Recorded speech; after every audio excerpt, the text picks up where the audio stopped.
طبعا انتوا متوقعين ان انا هخش عليكم وانا طالع لقدام، بس انا حبيت اوريكم ان هو كمان في ريفرس. اول ريس كهرباء ينزل في مصر واحنا موجودين هنا عند ايتو ريسايكل زي ما انتم شايفين. المكان ده مميز فيه حاجات كتيره قوي، يعتبر اول الاماكن على مستوى اسكندريه ان هو فتح في كارير الكهرباء. ناس كتير سالتني لو انا حابب ان انا اصين السكوتر بتاعي اصينه فين؟ النهارده المكان ده هو ده شغله، هو ده مجاله، فاعتقد ان دي حاجه كويسه جدا ان يكون متاح ان انا معايا موتوسيكل او سكوتر كهرباء، فحبيت اصين فاجي اصين عند ايتو ريسايكل. حلو بقى في الامور اللي معايا ده، في منه لونين، لون رمادي ولون احمر، واعتقد في الوان كتير ثانيه.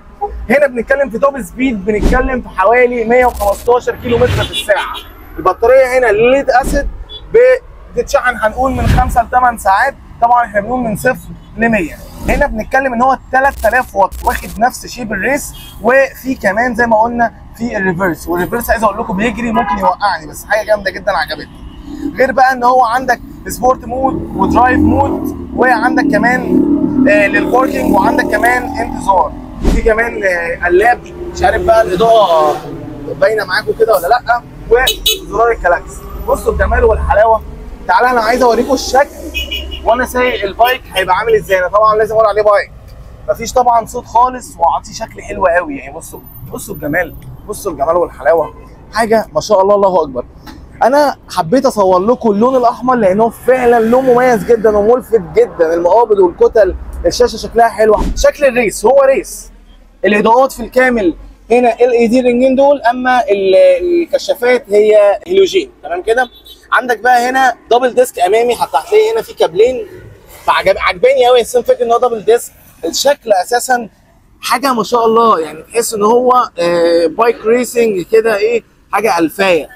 هتلاقي في الجنب هنا هتلاقي بص حاطط لك حصان هنا كده، مكتوب هنا RG، وان هو شغل السباقات بقى اللي انتوا عارفينه بقى، الجمدان ده حلو. بقى هنا هتلاقي الفايبر بالشكل ده. تمام. البطاريه واخده المساحه اللي انتوا شايفينها دي كلها. عندك المكان اللي بتسند عليه رجلك. عاجبني قوي الستارزات، كواليتي حلو. ستارز بتاع الراكب الخلفي. هنا هتلاقي مكتوب كلمه موديل بالشكل الحلو ده. مكتوب هنا كلمه هيت، ومكتوب هنا هتلاقي 46. مش عارف 46 ده هل الموديل ولا ايه وضعه، بس حاجه شكلها حلو. لو جينا بصينا هنا هتلاقي الفرده كبيره قوي ما شاء الله الله اكبر. انت يا باشا بتتكلم هنا ان الفرده 140 70 17. ايه يا جدعان، ده حاجه جامده بجد.